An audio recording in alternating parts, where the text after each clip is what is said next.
They laughed at her limp. Then the war room went silent, seeing her Medal of Honor. The limp came first. That was what they noticed. Fort Bragg, North Carolina, August of 1987.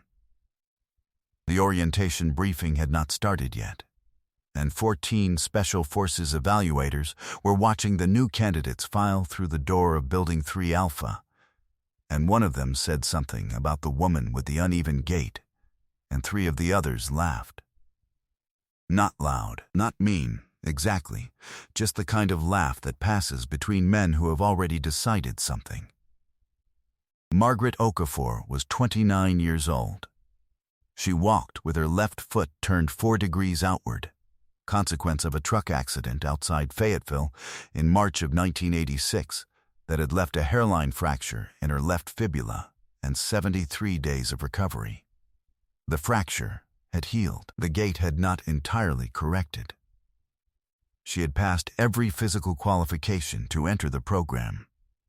She had run the 2-mile in 13 minutes, 22 seconds.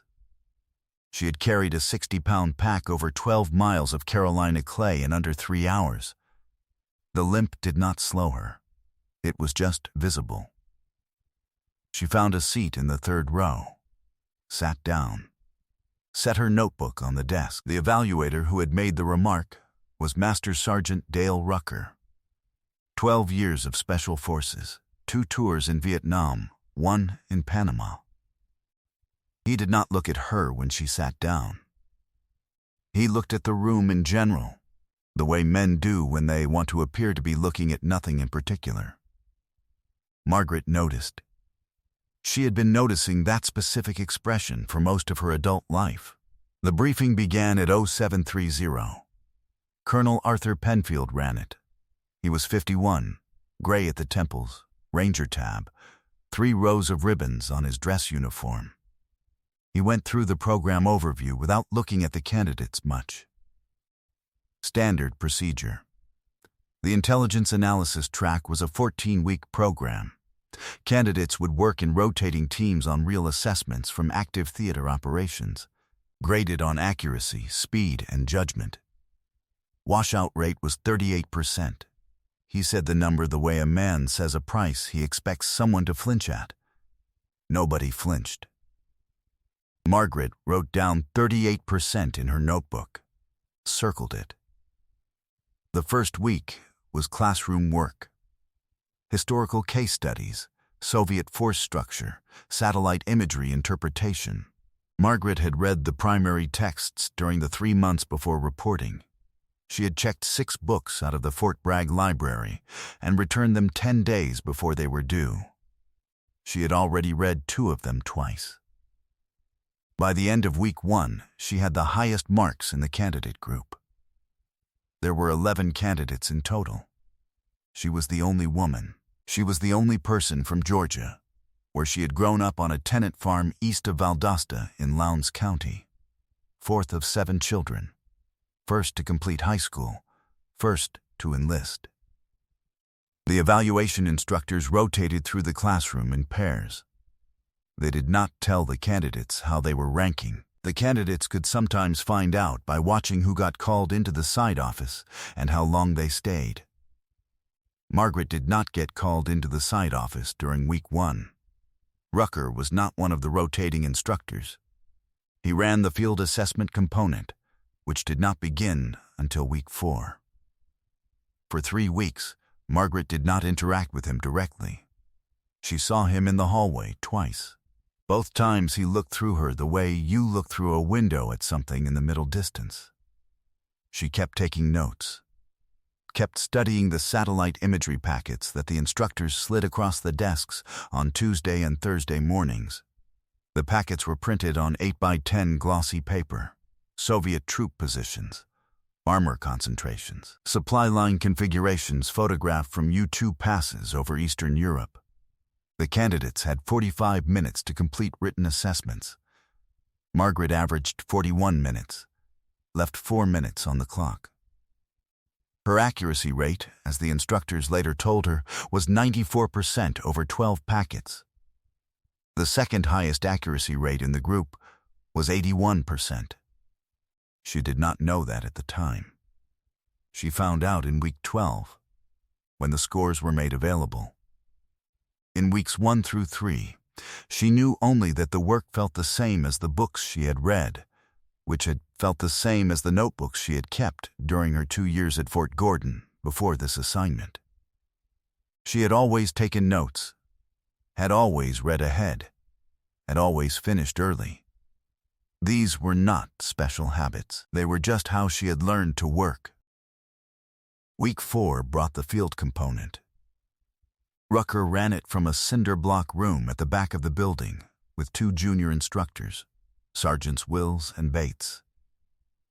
The candidates were taken to the field in 2 vans at 0500, dropped at different points along a 14-mile trail system, given mission packets, and required to conduct terrain analysis, locate simulated assets, and return with written assessments by 1600. The first field exercise was a solo navigation problem. Each candidate received a different sector. Margaret's sector included 2 creek crossings, a 200-foot elevation change, and 3 separate observation points. Her mission packet described a simulated Soviet command post that she was required to locate within the terrain using map, compass, and the imagery she had been given. She found all 3 observation points, completed the elevation traverse in 47 minutes, located the simulated command post at 11:38, submitted her written assessment at 12:47, 3 hours and 13 minutes before the deadline. She was the first candidate back. Rucker was sitting at the assessment table when she came in. He looked at the assessment sheet, then at her, then at the clock. He did not say anything. He took the sheet and put it face down on the pile with the others. She went and sat on a bench outside and drank from her canteen. By 1400, 5 of the 10 remaining candidates had returned. The last 2 came in at 15:58 and 15:59, 2 minutes before deadline. One candidate, a man named Trevino, had failed to locate the simulated asset and submitted an incomplete assessment. Rucker made a note on his clipboard. The scoring results from week 4's first exercise were posted the following Monday. Margaret had scored 97 out of 100. The scoring rubric had 3 categories: navigation accuracy, observation quality, and assessment writing. She had received 33 out of 33 in navigation, 31 out of 34 in observation, and 33 out of 33 in writing. Trevino had scored 61. He left the program at the end of week 5. By week 6, the candidate group was down to 9. The washout had been 1 person, not the 38% Penfield had projected. The projection, Margaret understood, was for the full 14 weeks. The pace would increase. It increased on week 7. Rucker introduced the team assessment component. 3-person teams, rotating composition, 48-hour operational simulations. Each team received an intelligence packet, a geographic sector, and a mission objective. They had to produce a coordinated assessment, assign roles, and brief their findings to a panel of 3 senior evaluators. Margaret's first team included a sergeant named Harlan Bridger and a captain named Stephen Lowe. Lowe was 34, West Point, 2 years in Germany with the 3rd Armored. He had the kind of bearing that came with those credentials. He looked at Margaret on the first day of the exercise with an expression that was not hostile, exactly, but calibrated, the way a man looks when he is deciding how much of a problem something is going to be. She let him take the lead on the first day, watched how he organized information. He organized it horizontally, by source. She filed data vertically, by probability. Different architecture. Not wrong, either way, just different. By hour 14, Lowe's horizontal structure had created an access problem. He was moving between stacks of imagery to cross-reference, losing 30 to 40 seconds each time. She suggested a reorganization. He heard it the way people hear suggestions from directions they hadn't expected. A pause. A small recalculation. He agreed. They reorganized.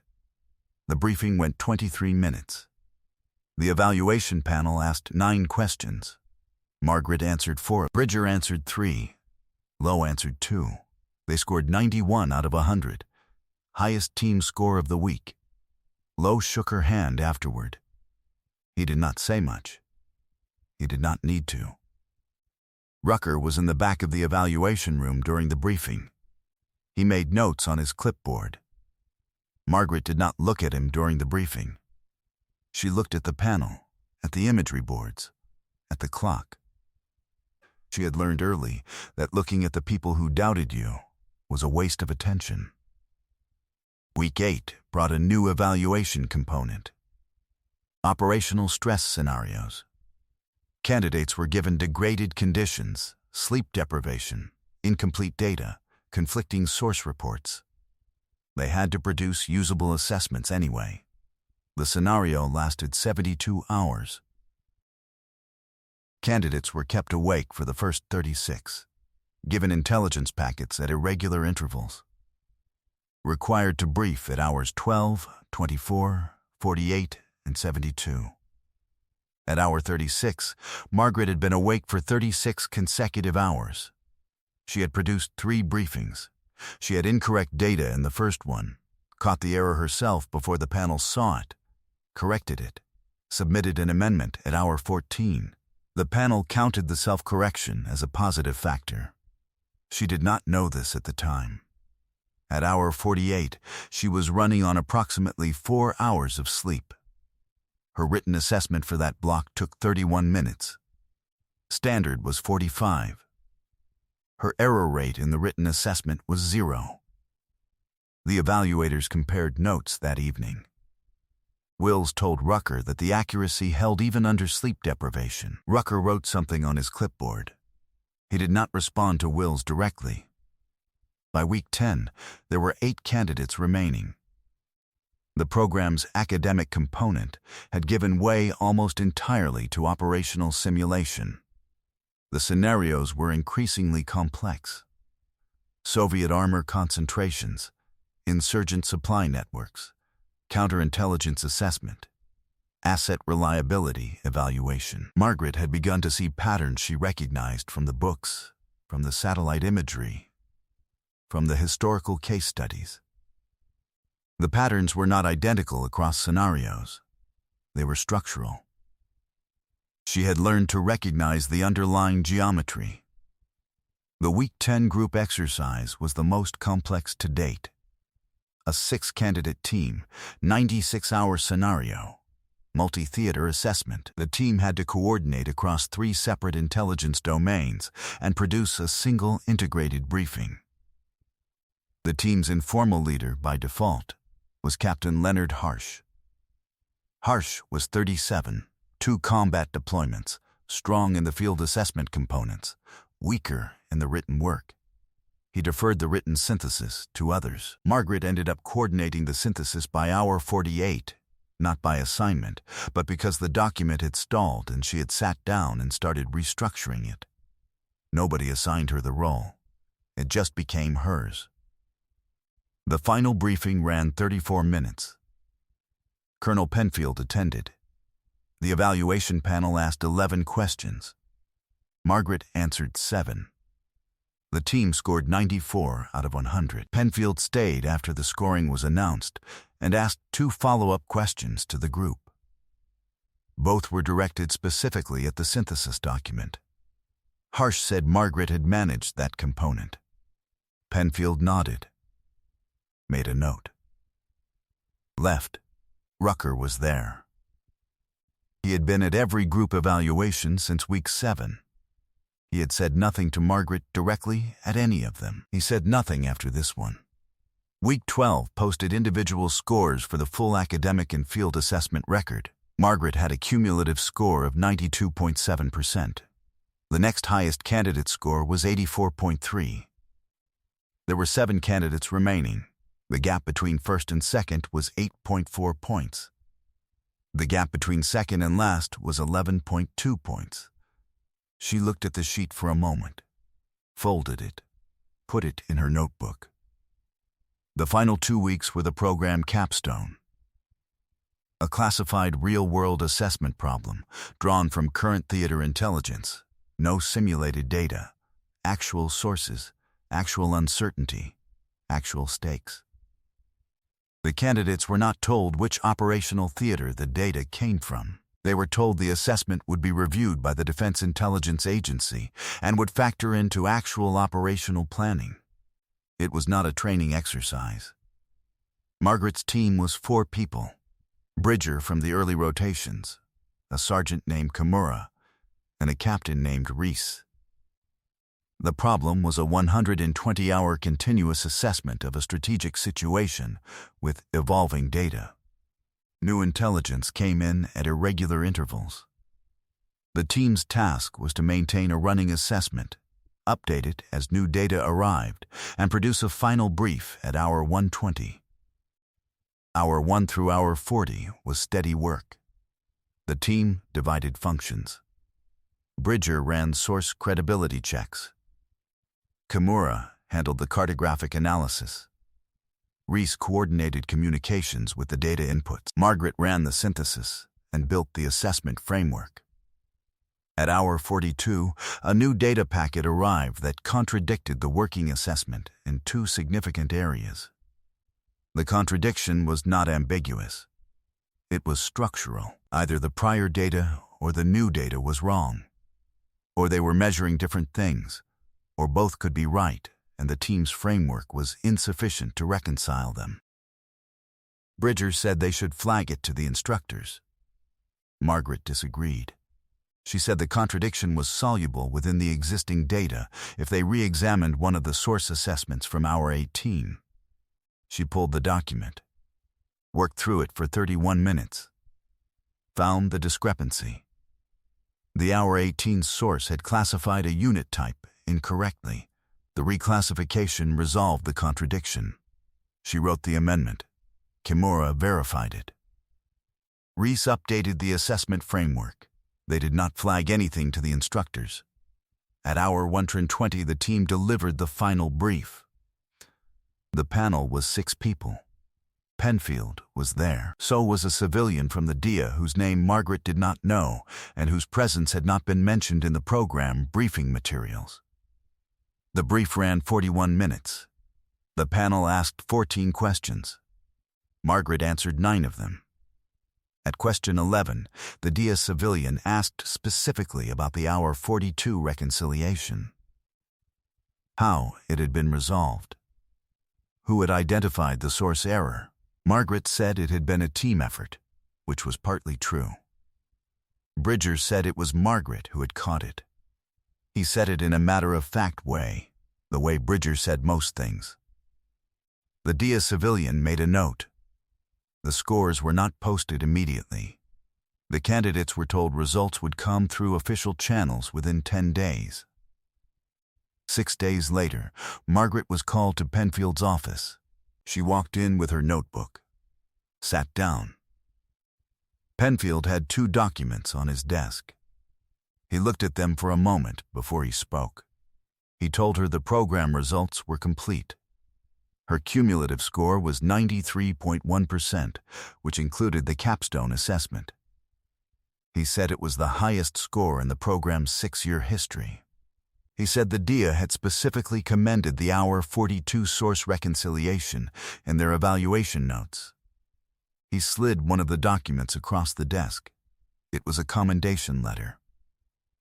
Signed by the DIA civilian, whose name was Robert Ferris, Deputy Director for Collection Management. It described the reconciliation as the kind of judgment that prevented operational failures. It used the phrase analytical precision under conditions of deliberate uncertainty. Penfield told her a recommendation was being forwarded through his office for a formal commendation through Army channels. She asked which channels. He told her. She looked at the document for a moment, said she appreciated it. put it in her notebook with the score sheet. Rucker came to Penfield's office door while Margaret was still in the chair. He had not knocked. He saw her. He looked at the document she was holding. He did not say anything for a moment. Then he said the scores were good work. He said it in the same voice he used for everything. No different register. No additional weight. Just a declarative sentence with a period at the end. She said thank you. He left.